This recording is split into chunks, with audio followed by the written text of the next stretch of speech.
Bonjour à tous et bienvenue pour cette nouvelle vidéo consacrée aujourd'hui au mini point rouge pour un 2 points, appelé communément Red Dot. Alors ce terme est générique puisqu'il définit pour la quasi-totalité des utilisateurs l'ensemble des visées électroniques indépendamment de leur type. D'ailleurs qu'elles soient de type réflexe ou holographique, voire même indépendamment de la forme ou de la taille du réticule. Gardons tout de même à l'esprit qu'il existe une différence significative entre visée réflexe et holographique, surtout en termes de fonctionnement, mais ça, c'est pas l'objet de la vidéo. Alors du coup, quel est l'objet de cette vidéo ? Eh bien, de vous donner des éléments de réflexion visant à vous aider dans le choix de votre Red Dot. L'idée est de vous proposer plusieurs vidéos qui comporteront notamment le réglage, le montage, le co-witness ou la couleur du point par exemple. Alors de quoi est-ce qu'on va parler dans cette vidéo aujourd'hui ? Alors je vous propose de commencer par la base, c'est-à-dire un petit point d'histoire. Ensuite, on va s'intéresser à la question du MOA et notamment du choix de la taille. Et puis enfin, on verra la différence entre les systèmes ouverts et les systèmes fermés. C'est tout un programme, n'est-ce pas ? Eh bien, c'est parti. Tout d'abord, et contrairement aux idées reçues, les visées de type réflexe sont loin, pour ne pas dire très loin d'être nouvelles sur le marché. Pour cela, il faut remonter au début du XXe siècle où un certain Howard Grubb invente ce qui sera considéré comme étant la première visée réflexe. Rapidement, cette invention constituera un intérêt pour une utilisation militaire et c'est pendant la Seconde Guerre mondiale que ce type de visée se verront être bien plus répandu, notamment dans les avions de chasse. Vous constaterez dans ces cockpits de Messerschmitt ou bien dans celui d'un Spitfire la présence d'une visée de type réflexe. Alors soyons honnêtes, on n'est pas tout à fait sur le même type de fonctionnement et on est encore bien loin des Red Dot qu'on peut trouver aujourd'hui. Mais continuons. Au fil des années, la miniaturisation, l'amélioration, la fiabilisation permettra d'adapter ce système sur des fusils d'assaut et au début des années 80, sur des armes de poing dans le domaine de la compétition surtout. Pour simplifier, beaucoup d'entre nous n'étaient même pas encore nés que certains utilisaient déjà des Red Dot. Mais poursuivons ce petit point d'histoire qui nous conduit à présent autour des années 2000. Un instructeur du nom de Kelly McCann qui pourrait être considéré comme le premier à avoir utilisé un Red Dot à des fins opérationnelles. Nous sommes à présent en 2009 et Trigicon présente alors un Red Dot durci, extrêmement solide et qui sera bientôt considéré comme l'un, voire le meilleur Red Dot pour arme de poing. Mais l'histoire s'arrête-t-elle là ? Eh bien non, car nous voici en 2019 et M-Point présente le premier mini Red Dot dit fermé ou encapsulé, une véritable petite révolution censée balayer les défauts des systèmes dits ouverts. Alors comme vous avez pu le constater, il y en a eu de l'évolution pendant ces nombreuses années. Maintenant, si vous le voulez bien, eh bien on va aborder la question du MOA. Mais alors déjà, qu'est-ce que c'est ? Le MOA, c'est ni plus ni moins qu'une unité de mesure, notamment très connue des personnes qui pratiquent le tir de précision. Pour comprendre ce qu'est un MOA, voici un individu sur lequel nous allons placer un point de 1 MOA. Si cet individu se déplace à une distance de 91 mètres, le point recouvrira une plus grande surface sur l'individu. Pour 1 MOA, le diamètre de ce cercle sera de 2,54 cm. Ainsi, vous l'aurez compris, plus le MOA est important, plus la surface recouverte sera grande.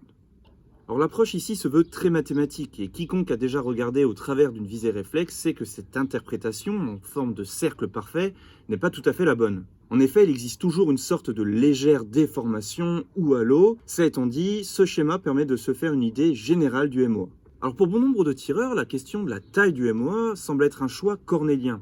Et en effet, comme on a pu le constater juste avant, plus le MOA est important, plus il va jouer un rôle important sur la précision. Alors vous me direz, 91 mètres c'est bien beau, techniquement c'est tout à fait réalisable dans des conditions aseptisées, mais ça l'est sans doute déjà un petit peu moins dans des conditions auxquelles les professionnels sont amenés à être confrontés sur le terrain. Pour le coup, signifie-t-il qu'il faille s'affranchir d'un MOA plus petit au seul argument que des tirs sur de longues distances est complexe ? Pour le coup, et vous en conviendrez, c'est pas à moi de répondre à cette question. Alors il existe un autre phénomène que je vais illustrer. Nous avons donc un individu en position debout et voici ce qui semble être une prise de visée tout à fait normale. Pourtant, une prise de visée en Red Dot due aux oscillations du corps ressemble plus à ceci. Les oscillations sont exagérées pour l'illustration, rassurez-vous. Et plus le point a un MOA faible, et plus ce phénomène semble s'accentuer. Alors qu'avec un cran de mire et guidon, ce phénomène semble être quasiment anecdotique. Le cran de mire et le guidon bougeant en un ensemble. Alors le deuxième aspect concernant la taille du MOA est relatif à la vitesse d'acquisition. En gros, plus mon point est petit, plus je suis précis, mais plus mon point est petit, et moins ma vitesse d'acquisition est importante. Et je vous admets que cette question m'a donné du grain à moudre, et pour vous donner mon avis sur la question, eh bien je me suis appuyé sur le livre « Imagerie cérébrale fonctionnelle électrique et magnétique ». Avant ça, je partais du principe que le traitement cérébral de l'information visuelle variait certes d'un individu à un autre, mais que peu importe la taille du point, tant que j'avais une bonne visiomotricité, et que le point apparaissait au centre de l'optique, finalement, grand ou petit MOA, c'était du pareil au même. Mais j'avais omis un détail qui a quand même toute son importance, c'est la discrimination du point dans son environnement. C'est pas très clair, hein ? Eh bien, on va faire un petit exercice pour visualiser tout ça. Pour cela, je vais vous demander de placer votre index et votre pouce de cette manière, et dès que vous voyez le point apparaître, vous simulez l'action du doigt sur votre queue de détente. Alors nous sommes dans une jolie ville, quand soudain,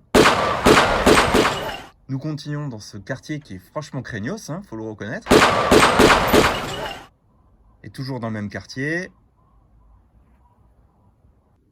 Bon, je vais pas vous demander qui a appuyé sur sa queue de détente. Alors c'est vrai, j'ai également joué sur le conditionnement et je vous ai pas demandé d'identifier. Mais vous constaterez que si le point fait cette taille, eh bien ça facilite la discrimination et de facto sa vitesse d'acquisition. Alors un raccourci rapide voudrait qu'on emploie du 6,5 MOA, voire plus. À titre personnel, au fil des mois, pour pas dire des années, j'ai pu employer du 6,5, du 3,5, du 3,25, du 2 MOA. Bref, ce que je peux en dire, eh bien, c'est que le choix du MOA, c'est avant tout une histoire de compromis, mais surtout une histoire d'utilisation finale. Est-ce que vous êtes professionnel ou est-ce que vous êtes tireur sportif? Pour les professionnels, certains vous diront « prenons un MOA plus faible puisqu'en augmentant la luminosité, cela augmente la taille du point ». Ce qui en ressenti n'est pas faux, mais cela ne prend pas en compte notamment l'utilisation avec des JVN. Gardez également à l'esprit qu'un red dot doit être utilisé dans un large spectre d'environnement et de conditions de luminosité. Ainsi, cette méthode ne me semble pas adaptée. Enfin, dernier point et concernant le mode automatique, sachez que votre red dot va s'adapter à l'endroit où vous êtes, pas ce sur quoi vous allez tirer. À titre personnel, j'emploie un point d'environ 3 MOA, ce qui me semble un bon compromis. Bon, MOA terminé, je vous propose de continuer avec la différence système ouvert, système fermé. Un système ouvert se présente de la manière suivante. Une surface incurvée avec un filtre de type interférentiel, ainsi qu'une cellule émettrice. Il s'agit ici d'un schéma simplifié, mais pour comprendre lorsque cette cellule va commencer à émettre, elle sera réfléchie sur la surface incurvée pour être finalement visible par le tireur. Mais reprenons à présent notre schéma de base. Si une matière, comme de la terre ou de la boue par exemple, vient se positionner entre la cellule et la surface incurvée, alors le point ne sera plus visible par le tireur. Et c'est notamment problématique avec une matière comme de la boue, puisque le compartiment où se loge la cellule émettrice est difficile d'accès avec les doigts. En comparaison, si l'on prend un système fermé, dont le système de fonctionnement est très similaire à un système ouvert, on fait ici le choix d'encapsuler le système d'illumination afin de le protéger contre les agressions extérieures. Ainsi, comme je précisais dans la vidéo sur le M-Point Acro, cela facilite grandement le tir sous la pluie et le nettoyage des surfaces extérieures, comme de la boue par exemple, devient d'une simplicité déconcertante. Cela étant dit, l'Acro n'est plus le seul système de ce type sur le marché puisque Holosun a lancé son modèle, le 509T. Cependant, à l'heure où je parle, je n'ai pas encore eu l'opportunité de faire un test sur ce matériel, mais simplement de tirer avec au shot show. Mais quel peut être le principal inconvénient de ce type de red dot dans ce cas ? Eh bien, à titre personnel, et même si j'avais abordé les problématiques dans la vidéo sur l'accro, je dirais que le plus gênant reste le fait qu'il faille recourir à un système d'entretoise et que de ce fait, le red dot sera toujours sensiblement plus haut sur la culasse en comparaison d'une culasse usinée. Cependant, mon avis sur la question est simple, je pense qu'un système fermé est plus adapté à un usage opérationnel. Bon, eh bien, je crois qu'on arrive à la fin de cette vidéo, la première sur les red dots. Pour les professionnels, sachez que j'organiserai prochainement des stages dédiés à l'utilisation des red dots parce que je considère qu'ils sont vraiment l'avenir pour un usage professionnel. En tout cas, si cette vidéo vous a plu, n'hésitez pas à vous abonner et à la partager. Pour les t-shirts et patchs, les liens sont dans la description. Et surtout, le plus important, n'hésitez pas à nous faire part de vos retours et de vos commentaires. En tout cas, prenez soin de vous et à très bientôt pour une prochaine vidéo.